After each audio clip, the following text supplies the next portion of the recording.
So I'm not sure if anyone's really noticed, but USC has used 5 different starting offensive lines so far this season. And again, I don't think anybody's noticed unless they're a diehard USC fan, but it actually goes deeper than that. I've got Kendell Hollowell from USC on SI. Or is it SI on USC? Which one is it, Kendall? USC on SI. Yes, sir. USC go. On SI. As well as the NFL Network. He's back this week. We're going to talk about that, plus a whole bunch more. That's coming up next on Locked On USC.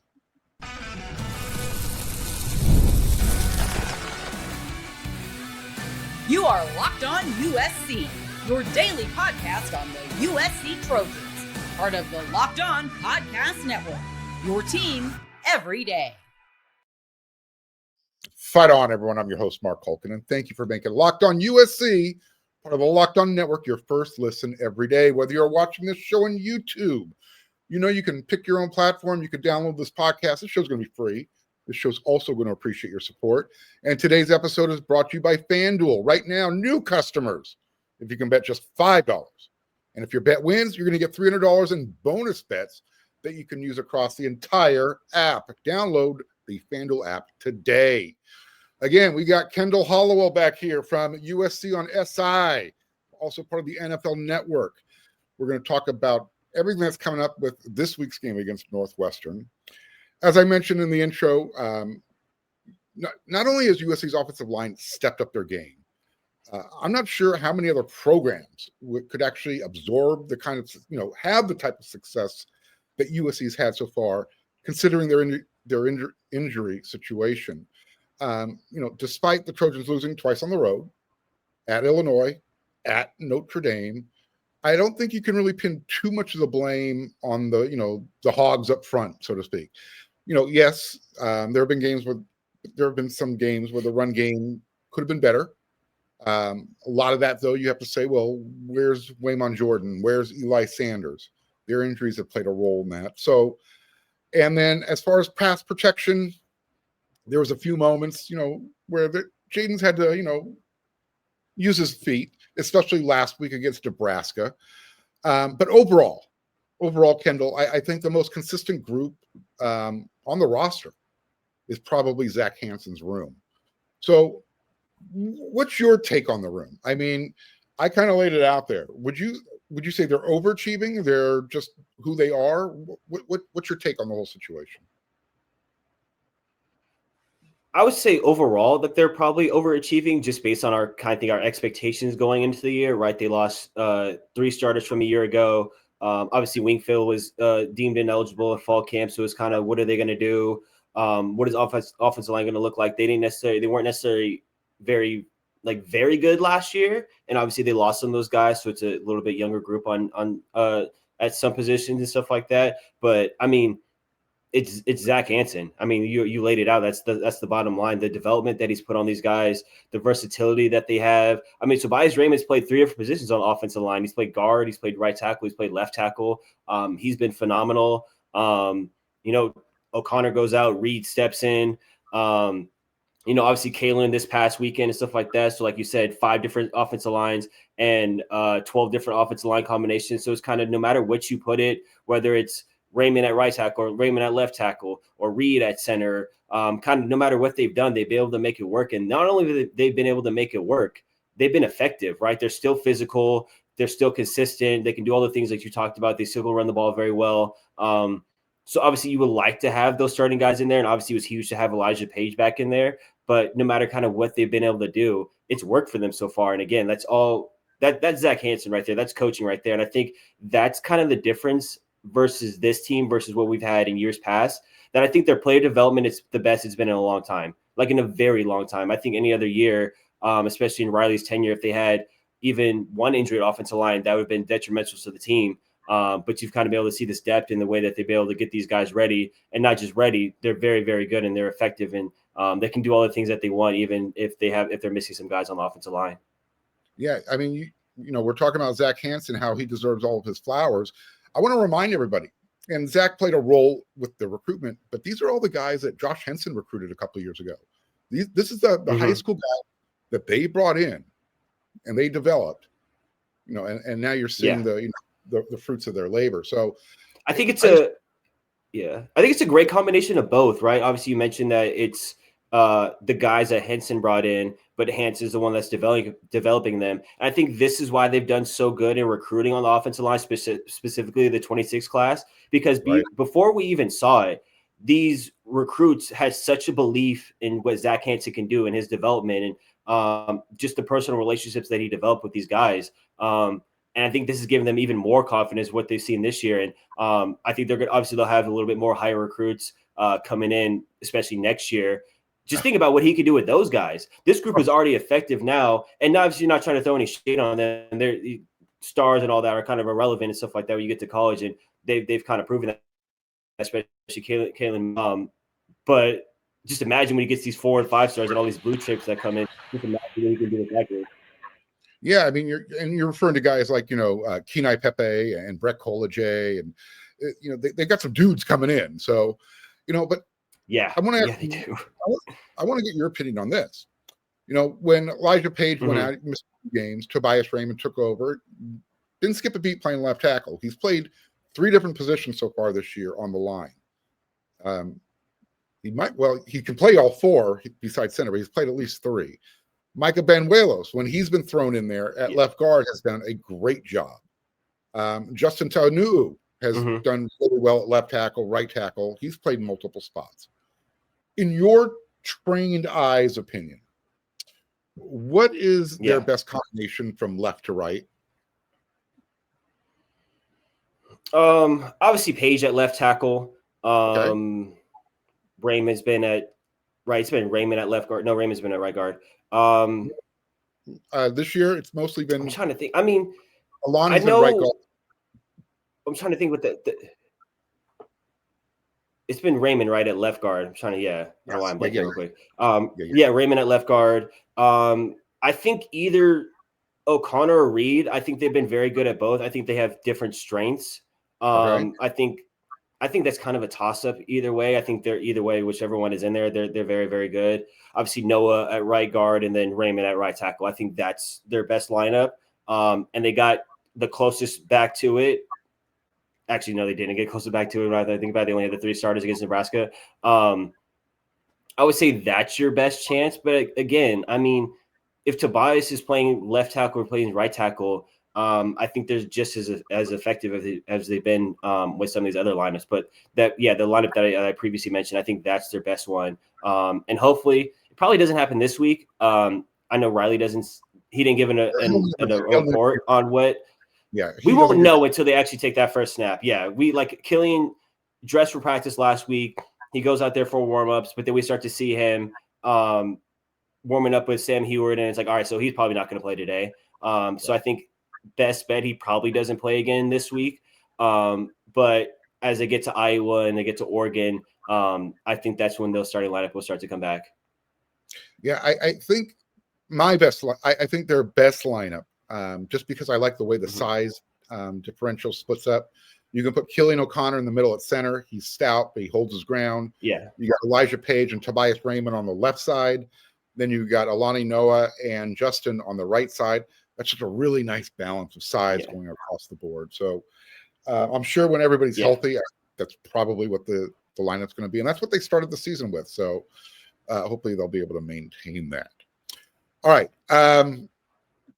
Last question of this segment. What kind of challenges do you think Northwestern's defense will pose for USC's offensive line? Not the offense, just specifically, just the O-line. Just the offensive line? Just in relation to that. Not much, I want to say.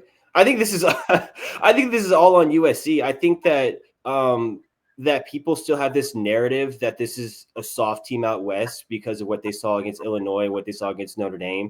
And specifically Notre Dame, I give them a lot of credit for the defensive line. I know they had injuries in that game, and they were very, very good. So I think a lot of that credit goes to them. But when this team is humming and stuff like that, like they were against Nebraska, and they ran the counter tray play, I think like a million times. It was like, if they can't stop it, we'll just keep running the same play. Thank you. And I honestly, Riley hasn't done that in years past, and thank goodness, like you said, he did it on Saturday.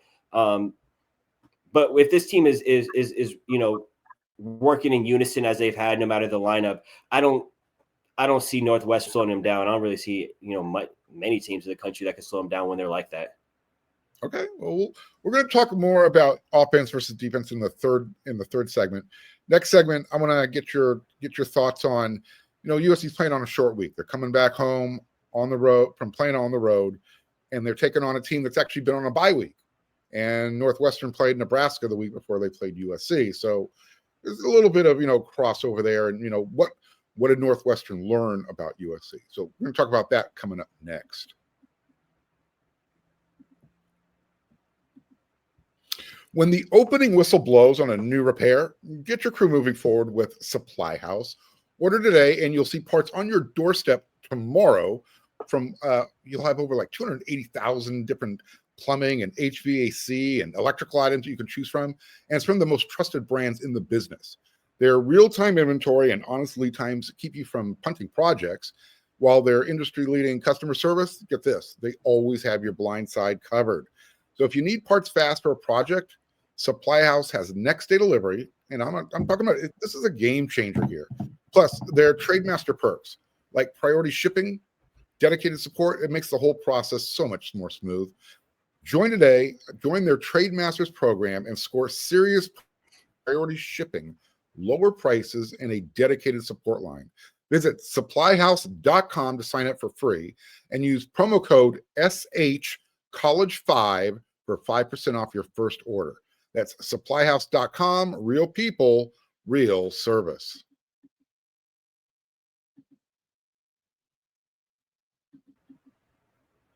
All right, so going into the break, Kendell, I had asked you your thoughts on, USC preparing on a short week against Northwestern. Northwestern played Nebraska the week before USC, so they've been on a bye week. Now they're traveling to LA. You've played college ball before.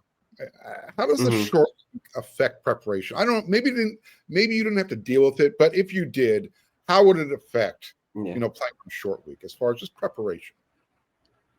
I think the biggest thing is the way that your body feels more than anything else. It kind of takes a few days. I mean, more than a few days to kind of where you kind of like start to feel like yourself again, because I know they practice on Sundays, and that's really a day which is so important to kind of, I guess, get the knots out, so to speak, to when you're playing and stuff like that. I think it's really like that Wednesday, Thursday where you start to kind of feel like yourself again, because I know they have the padded practice on Tuesday. And you don't really feel like you're fully healthy. You're kind of back to yourself a little bit. So that part takes a little bit more time. I think that's kind of the biggest thing versus the preparation part of it, is because you are playing such a physical brand of football. Like, how do those guys feel with one less day to kind of prepare and kind of get your body right? I think as far as just the preparation part of it, I think it takes away, I don't know what they do on Thursdays and Fridays, like kind of what the schedule looks like, but I know like Tuesdays, right, they're in full pads. Wednesdays, they're in helmet and shoulder pads, and obviously one of the days is a walkthrough. So I imagine you kind of lose the either a pure helmet day or a helmet and shoulder pads day, which we'll see. I don't think that's going to have a dramatic effect on them. But again, I think it's more the body thing versus the preparation part when you're dealing with the short week. So how much of it is, obviously it's mind over matter, but how much of it is mental? I'm thinking, for the younger guys, it probably has a bigger effect on them, especially the freshmen. They're still trying to just get used to college life to begin with. And now all of a sudden, boom, you get to lose a day of practice and maintain that routine that we've been training you to go through. So how much of it is mental, where you just have to, talk yourself through it, so to speak? I think a lot of it, I think that's just like football in general, like, right? Okay. I think a lot of it is on the mental side of it when you look at it. I think this is a game where when you talk about the mental side, I think I talked about the body side, where the depth really comes into play for you kind of want, we'll just kind of lay it out. If they're playing like 60 plays, I think you wouldn't want necessarily King Miller to have 45, 48 of them. Maybe Brian Jackson gets a little bit more reps. Maybe it's Harry Dolan getting a little bit more reps. Obviously not a ton, but just like a little bit more, kind of balance it out a little bit. Maybe the rotation is, 5 receivers instead of 4. which they've played this year. But again, I don't think it's going to have a dramatic effect on them. I think they've, it's about the culture side of it more than anything else. I think that the coaches will have them ready. I think it's a really good player accountability team. A lot of this is player led. So I think those guys, whether it's Maeva on offense or Gentry on defense and Ramsey and all those guys, I think that they'll make sure that they're kind of having the same approach, and they'll have the same the same level of readiness playing on a Friday versus if they're playing on a Saturday. Okay. Which I guess I'll ask you this question because it's a perfect segue. Does USC come out fast, or is there a little bit of a hangover? You're talking about, does the body feel right? I know what I feel like after I've been, bounced around a few times. I know what my body feels like after having it with a hangover. So it doesn't feel good. Does USC come out of the gate fast for this game? Or wait a little time to just kind of ease in, and does Northwestern have more juice to begin with because they've been off for a week? That's a great question. You're right. You mentioned the Northwestern; they're coming off a bye, so obviously the short week doesn't affect them. As far as USC, last week was the first week that they didn't start off fast right on offense. Back-to-back 3 and outs. They didn't. Yeah, you and I talked about it a lot, especially at halftime. We don't need to dive into necessarily what our conversation looked like at that time. But I think that goes back to the accountability part of it. I think that just talking with the guys yesterday after practice, that they've done a really good job when it comes, whether it's a win or a loss, of kind of moving on to the next week, right? Last week happened, whether it's a win, whether it's a loss, emotional, a blowout win, whatever it was. I think they've done a really good job of moving on.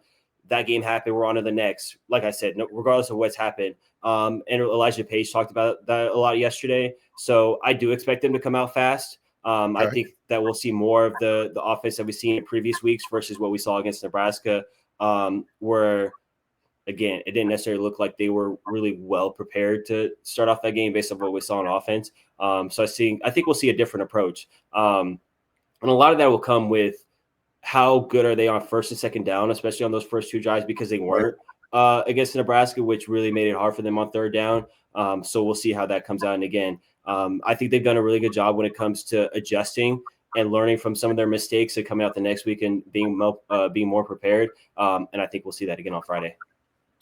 Well, it's definitely going to be a battle of good versus good when the two teams show up on the field Friday night.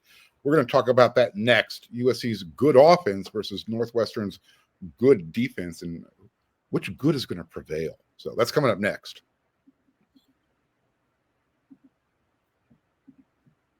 The NBA season is back in effect. And right now, NBA fans, if you bet $300, if you can bet $5 and that first $5 bet wins, you're getting $300 in bonus bets. And you can use that across the entire app. It doesn't matter if you're jumping into the action live as it's unfolding. FanDuel's got you covered. You can place bets on that. You can place bets on who's going to win the fourth quarter.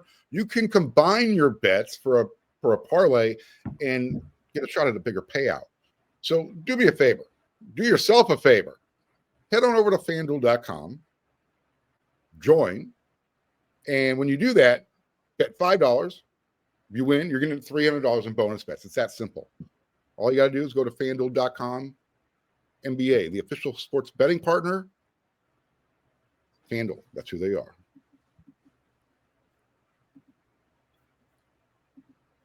All right, so they say defense wins championships, Kendall. The Wildcats are literally one of the least penalized teams in the conference, just like 3.84 penalties per game. So they play smart. They don't beat themselves. Now, one of the things they don't do well defensively is they don't get to the quarterback, or they actually don't even get to the defense into the backfield that much. They have just 12 sacks.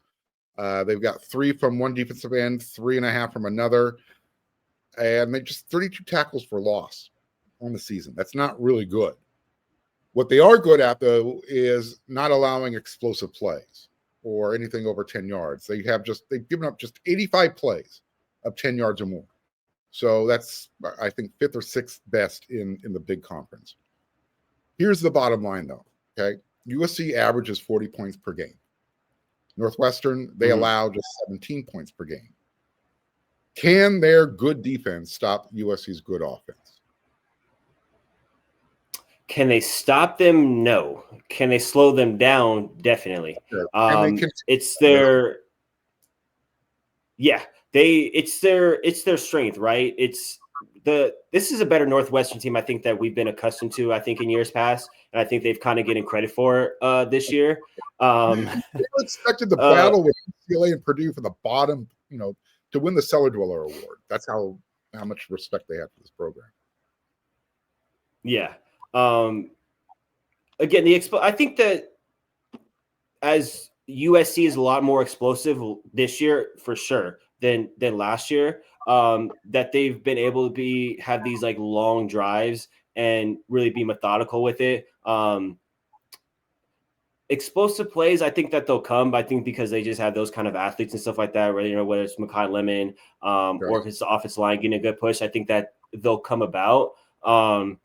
But I think that just overall, Lincoln Riley's been a better balanced and more just play caller other than the Notre Dame game. So I think that, again, if they have to have 9-10 play drives, I think that they're more capable of doing that, I think, versus past Lincoln Riley offenses. Okay. So let me ask you, because the type of defense that Northwestern plays, again, they don't beat themselves. They really don't attack that much based on the stats I rattled off there. Just 12 sacks, 32 TFLs on the season. So far, well, I shouldn't say so far. Jaden has thrown 4 interceptions in 4 straight games. Yeah. And the type of defense that Northwestern likes to roll out there, their linebacker leads the team in interceptions with 4. They have 5 as the team. So that kind of tells me that. Well, yeah, that tells me that he plays well in open space, number one, and they run a lot of zone coverage type of stuff. Are we going to see more option Jaden? In other words, like what we saw last week against Nebraska, where he's keeping the ball, where he's running using his legs because he might not be comfortable throwing into that zone defense?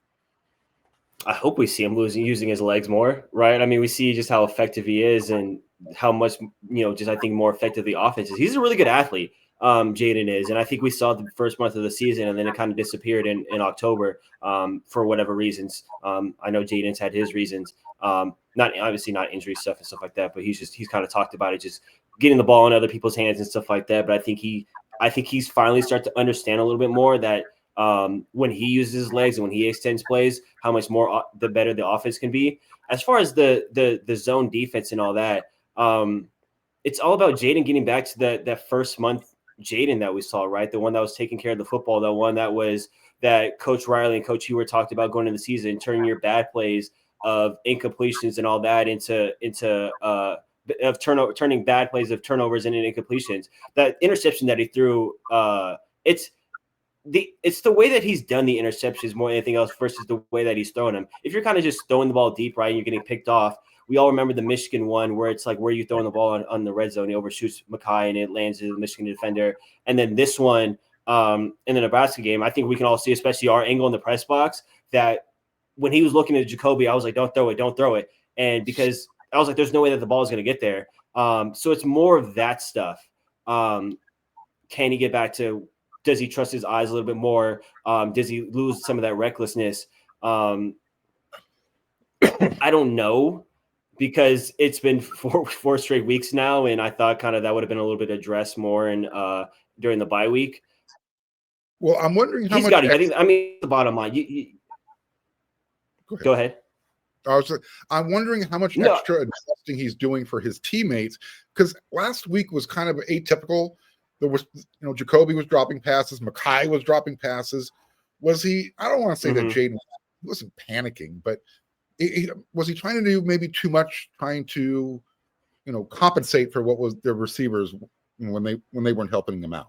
It was just because it just seemed the whole passing game was off in the whole game. I mean, they threw it just 7 times. Yeah, it was. Yeah, I mean, and that was a good thing, right? I think that's a different Lincoln Riley than we've seen versus even last year, right? That It's not there, and we're losing the game. let me not get pass happy and try to force it. Let me use the running game. Let me lean on this offensive line again, which is I know you have Mekhi Lemon. I know you have Jacoby Lane, but I still think that the strength of the team overall, I think just that they're just a better offense when the running game is working, when they're leaning on that offensive line. As far as what you said, to overcompensate, it felt like it a lot of the times that I think that's just the nature of the kind of player that he is, right? That he has his big arm. He's trying to make plays. You do have these two insanely talented receivers in Lane and Lemon that you do want to get him involved. It's just about being smart with it, right? It's just when the players are there, you take them, right? But when they're not there, don't overthink it. Don't start drifting back in the backfield. Don't throw the ball when it's not there. That's when you start using your legs. It doesn't necessarily be, more RPO or more quarterback design runs, but when the pass game isn't there and you start to drift a little bit more in the backfield, you try to make a play, take off and run. And I think that was the difference what we saw when they were playing Nebraska this past weekend. Oh, without a doubt. And Urban Meyer did one of his little, with the Big Ten Network this week. He kind of broke things down how Coach Riley made the adjustment, where he became an option quarterback, he was calling option plays with Jaden. That's why I phrased it that way. Will we see more option Jaden? Because it looked good. I mean, all of a sudden now, when the defensive think has to consider, oh my God, is he going to run it or is he going to run to the line and throw it? It changes the way you defend the game. And I'm hoping that both Lincoln and Mayava both fell in love with the way that looked in the second half, because it was fun to watch. It really was. Even with the passing, they were very good. Yeah. The RPO game is huge for them, and I think that's always been a huge part of Lincoln Riley's offense. I think that's kind of the reason why Miller Moss last year didn't work at time, because he isn't a threat to use his legs. So a lot of the times when you're running the RPO, it's like, well, it's really just a pass option, right? The quarterback is not going to do it. And even if Jaden isn't going to use his legs, I think just having it in effect, like you said, does something to the defense. And I think when you have it more on film that he is going to use his legs, that there is a threat, even if it is just him swinging out to Mekhi Lemon, or if it is just a simple handoff, that you do have to have in your mind that Jaden can pull this ball, that he can use his legs and can do something. Because that was a touchdown run, right? It was a zone read, and he took it himself. And I think we'll see a little bit more of that going forward. And they also had a big third down conversion where he had the option to pitch it or keep it, and he kept it and picked up the first down. I think that was in front of the USC sideline as well. But it just looked natural. Oh, yeah. Was the fourth? We talk about the fourth down one, the fourth quarter one? Yes. Yeah. Fourth quarter? Yeah. It was him and King Miller on the outside. Yeah, it was really nice. And what's interesting is Ty Lemon had the key block on that play. So even though he wasn't contributing, catching the ball, the wide receivers were still contributing in a big way. And, props to Chad Savage. I want to talk about Mekhi Lemon's.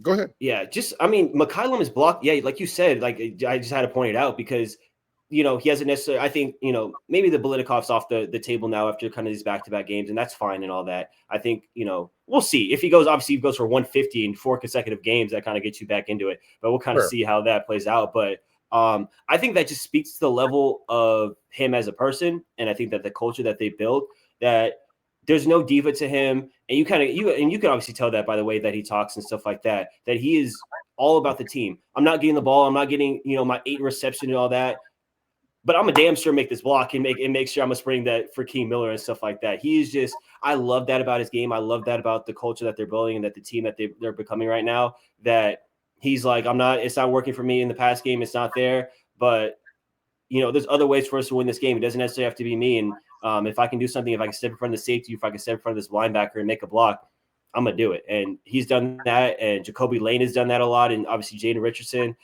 even Tanuk. I really like the way that Tanuk blocks too, that he's very, very physical and he's aggressive. And I imagine that has to be a lot of the reason why he's in the starting lineup. And they've done it. Really, the tight ends, the receivers, obviously we talked about Zach Hansen. A lot of that, you got to give credit to Chad Savage and all those guys and for getting those guys ready and the willingness to get it done. And that's why all this is working. Yeah, without a doubt. Look, I give a ton of credit to Chad Savage, the development and the way that the tight ends have played this year, the way the wide receivers are blocking. he handles the inside wide Mhm. receivers and the tight ends.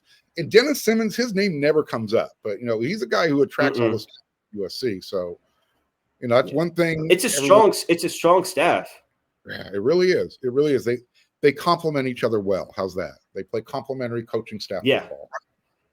And that's what it's about, right? You always point to the head coach when it comes to the way a team's performing and stuff like that. And obviously, those are the big names; those are the guys getting paid. But your assistant group has to be on par, and it has to be, like you said, working in unison. And again, I think this is the best that they've had probably in at least a decade, if not more. As just top to bottom overall staff that they've had. I don't think you're going to get much of an argument from anybody when it comes to to how good this staff is. All right, Kendell, we're already at the end of the show. I can't believe how fast this goes by. Do me a favor, tell everybody where they can find you, because you're kind of all over the place. You're a busy guy. Yeah, so obviously you can find me on Twitter. You see my handle down there at @KHollowell_. I write for USC Trojans on SI. My link, the link to that is in my bio on Twitter.